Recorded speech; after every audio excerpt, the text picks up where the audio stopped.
Welcome to greatcurling.com, your destination for all things curling. I don't hate it.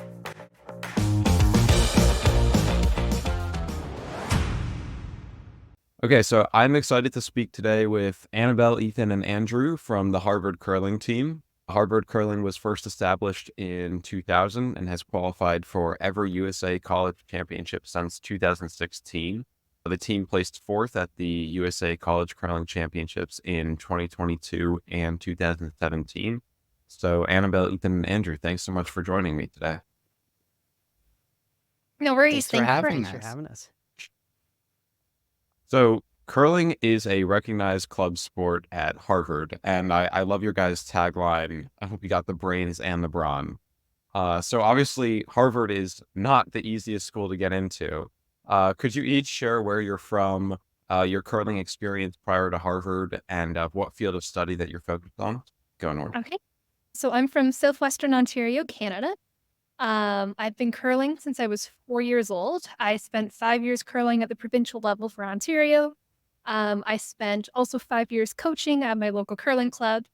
And I'm currently studying environmental sciences and engineering at Harvard.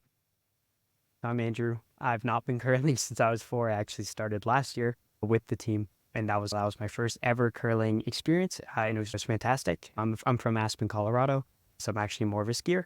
But yeah, now excited to be on the team, and I'm a computer science and economics major at Harvard. And then I'm Ethan, rising senior originally from Los Angeles, but now live in Vancouver, where I am right now. So fellow partial Canadian. And I studied government and statistics. And yeah, I got into curling in my freshman year, but not before college. It's interesting to hear the wide variety of curling backgrounds and just backgrounds in general on the team. So I understand that the curling program at Harvard was actually started by some Canadian student from the law school, I think almost 25 years ago now, and that students of all levels are obviously welcome to join. So can you talk about how it has grown and what the makeup of the team is like today? Yeah, Carter, you're much better informed about the history of the Harvard curling team than at least I am, because this is news to me. But yes, I think that's generally right about our history. Now, yeah, we're composed of, I'd say it's probably mainly undergraduate at this point, like probably 2/3. I don't know what you guys think, but we are totally welcome and everyone can compete. So our longtime captain for several years, PhD student who recently graduated. We have a couple of master's students on the team right now, and are always looking. If any incoming Harvard PhDs are watching, join, because we want you, but we also want your car and your ability to drive. We also love long-term curlers because you have more time to train and support and builds better team cohesivity. Definitely. Yeah, I'd also say the team is surprisingly, or maybe unsurprisingly, still very Canadian. Like us three are all Canadian citizens, at least partially. I'm a dual citizen. And I think a lot of the people on the team still find their way there through whatever means, like Canadian Club or just through various events that draw Canadians together. So yeah. That's pretty funny. I think the Americans need to step it up a little bit. We welcome anybody and everyone. So learn to curl at the start of the season, whether you have curling experience or not, and we will train and teach you all the way. Yeah, so I understand that you guys play at Broomstones, which is a club probably 20 minutes from Cambridge. And you guys obviously also travel around the Northeast for lots of bonspiels. So how much time do you guys feel like you dedicate to curling during the season? And how do you balance your curling time with obviously academic demands as well? I would say, so generally when we're in season, there's probably a bonspiel like maybe every weekend, probably on average every weekend. That kind of takes up your weekend, right? And then we probably have a practice once a week, which is a couple of hours of commitment. But I think generally there's a lot of downtime at bonspiels, and there's time in the car, and there's always, you can make it work, definitely. If you plan your schedule around it, you especially make sure that you have Fridays off from classes, you can coordinate everything to make it work. I don't know if you guys have any other tips or anything for doing that. I would say I would agree. Now, once we start to get to the end of the season, so February, March, where we have national qualifiers as well as nationals, we start to pick it up and have a few extra practices a week. But otherwise, scheduling-wise, it's fairly manageable. And the trick is just making sure to be as productive as possible before bonspiels or while you're at them. I think there was a picture of me at Utica, guys. I had like my headphones in, my laptop was like on the glass, and just like doing PSET and listening to a recorded lecture at the same time, while also timing the ice as the rocks were coming down and taking notes on who would be playing next. So you become an expert multitasker. And I think what I appreciated a lot about the community is we're super helpful. So I remember one time I had an essay and Ethan was helping me with that. And I think Andrew and Raju helped me out on some calculus problems before. So it's a super supportive environment and we try our best to look after everyone. Yeah, I think that's probably a universal curling experience. I know in my bond sphere, whether it's with academics or just like outside of that socially, it's a great bonding experience. So I totally agree with that. My next question was that I saw your season runs October through March. And like you said, you get a lot more intensive towards the end of that season. And I was wondering what schools you consider to be some of your biggest rivals. I will start this off before they continue with we are a very community-based and supportive school. Yeah, I don't. Who do you think, Andrew? Is? I think we've had rivals of the years. One of them is MIT, probably because we practice with them at Brimstones and we play with them a lot. So it's a very friendly rivalry. Yale is a classic one too, but those guys are all of them are super nice as well. So it's all in good fun. Yeah, I wouldn't say, I don't know if we have any like big rivals per se, but there's definitely, it's such a small circuit that you get to see the same people over and over again, right? So it always becomes like a friendly competition. It's, oh, we'll see Bowdoin. We always see the Bowdoin team. And we're like, oh yeah, we're going to beat you guys next time. Like all that kind of stuff. So it's all in fun. Yeah, I don't know if we have one big rival. It's not like the same way like it is in like football per se, but yeah. Nelson from Princeton, Annabelle Mandrew from a distance at a baseball, like a Nationals baseball game in DC. He did not recognize me and we were far away, but people pop up everywhere. Yeah. And I think, like I said about the last question too, I feel like that's just a great universal curling thing where you really get to know the people in the small community around you. It's more of a friendly competition than a intense rivalry like football or some other sport. So I also looked at some historical results of the college curling championship, like I was talking about earlier.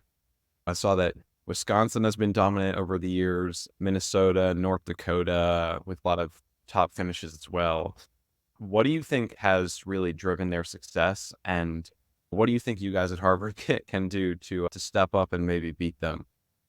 Absolutely. So I know one way that certain teams do garner a lot of points in the system generally is through match play games, which also gives us more practice time and rehearsal and getting to know the ice better or our opponents better as well. And it's something that I know we didn't start taking too much advantage of until towards February last season. So it's definitely something we can work on to do more throughout the season. Yeah, I'd also say there's a much stronger, so like most of the college curlers, especially like in our circuit over in the Northeast, like they don't actually start playing until college. Yep. Annabelle's kind of rare in that case, starting a lot earlier, but I think in the Midwest, that's not necessarily as true. I think they get a lot more juniors curlers, which means they just have a lot more experience in those teams in general. Yeah, I don't know. Do you guys have anything else to add about that? I know both you guys were at Nationals last year, and I wasn't. Every single Midwestern curler had curled in juniors before. So I did have quite a bit of fun talking about junior curling and comparing like the Canadian versus American experience, which was really neat. But another thing I had learned is they have more frequent access to their curling club. Brimstones is fantastic, but they are a very busy club with a lot of events and programming. Unfortunately, we take whatever time they can give us. Whereas some of the other clubs, the students are more members there, or they are able to have maybe 2 or 3 practices a week so they can get out on the ice more frequently. Yeah, I mean, where I curl, I started junior curling at the beginning of my freshman year of high school at Ardsley Curling Club in New York. And I think, yeah, I agree. I think we probably just need more people doing junior curling in the Northeast. And yeah, I think that you never know, you might end up on the Harvard curling teams. I would also say, what we need to do to beat those Midwest teams is like, we need to play more. We need to practice a little more. When our team plays well, we play really well, but we definitely have a consistency issue, especially between clubs, I would say. Of course, when the ice changes and we're so used to the great ice at Broomstones, we can sometimes struggle with that a little bit. Yeah. I can understand that. Another question I had is that as I was researching for this interview, I saw that this past spring, the Harvard Curling Instagram had a bunch of posts about former Canadian men's national championship Brendan Bottcher, who was alluding to some big announcement about returning to curling while wearing a Harvard shirt. And he ultimately announced that he was returning to coach Team Homan, which is a 2-time world champion team by Rachel Homan. So can I ask if he was just having fun with the curling world on Twitter, or was there something else to that?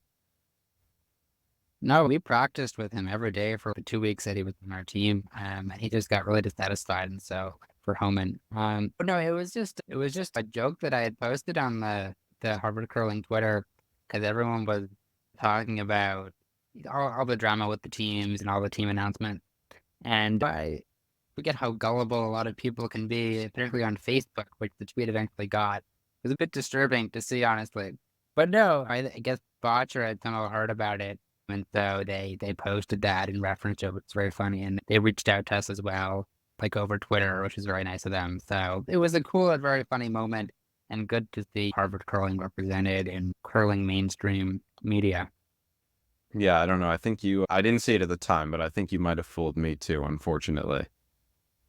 It's very, very silly. All you have to do is Google Harvard curling to see if this doesn't make any sense. But people, they believe the announcement. They're fine.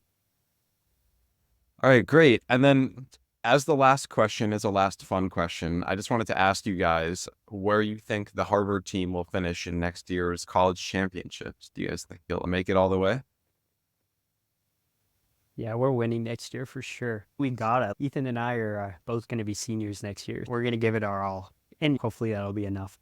But yeah, we had some good results last year in some of the spiels we all played together. Even not at nationals. Our national teams got a little bit decimated with vacations and all sorts of different things. But yeah, hopefully next year we'll have a pretty strong team to go to nationals, and hopefully we'll win everything. But you never know.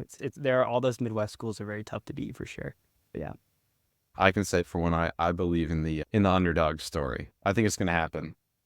I don't know if you can call any Harvard affiliated thing an underdog story, but that's the problem, right? We never get spirit of curling even when we lose, but it's Harvard. But anyway, I think we're more like the bad guys, but sometimes the bad guys have to win. We done anything wrong though, unless there's some history I don't know about. No, I don't know. Carter could tell us, but yeah. I haven't seen anything, but I don't know. Maybe that one is past my research. Then I guess I have faith in the villain arc.